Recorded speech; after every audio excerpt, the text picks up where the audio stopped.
Kita ng isang diagnostic clinic sa Dagupan City, tinangay ng hindi pa nakikilalang sospek. Makibalita tayo kay Russell Simorio ng GMA Regional TV, 1 North Central Luzon. Sa kuha ng CCTV camera, makikita ang lalaking ito na bumaba mula kisame at pumasok sa loob ng establishmento. May takip ang mukha ng lalaki at may hawak ding patalim. Nangyari ang insidente sa isang diagnostic clinic sa AB Fernandez West, Dagupan City. Kabilang sa mga tinangay ng suspect ang mahigit 25,000 pesos na pera. Tinangay rin ng lalaki ang relo at cellphone na nasa loob ng klinik.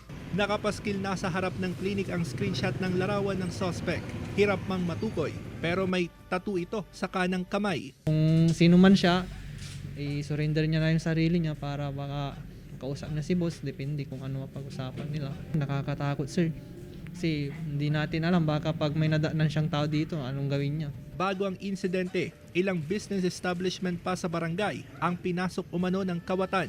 Inaalam ng otoridad kung pareho rin ang suspect sa mga insidente. Yung talaga sila umaatake madaling araw. Kaya nga nag-ano din ako sa barangay na hanggang 4 a.m. sila. Iniimbestigahan na ng pulisya ang insidente.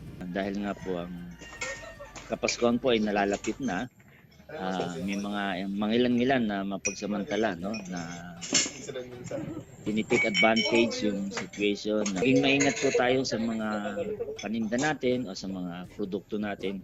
Higit sa lahat sa mga personal nating gamit. Mula sa GMA Regional TV 1 North Central Luzon, Russell Simorio nagbabalita para sa GMA Integrated News.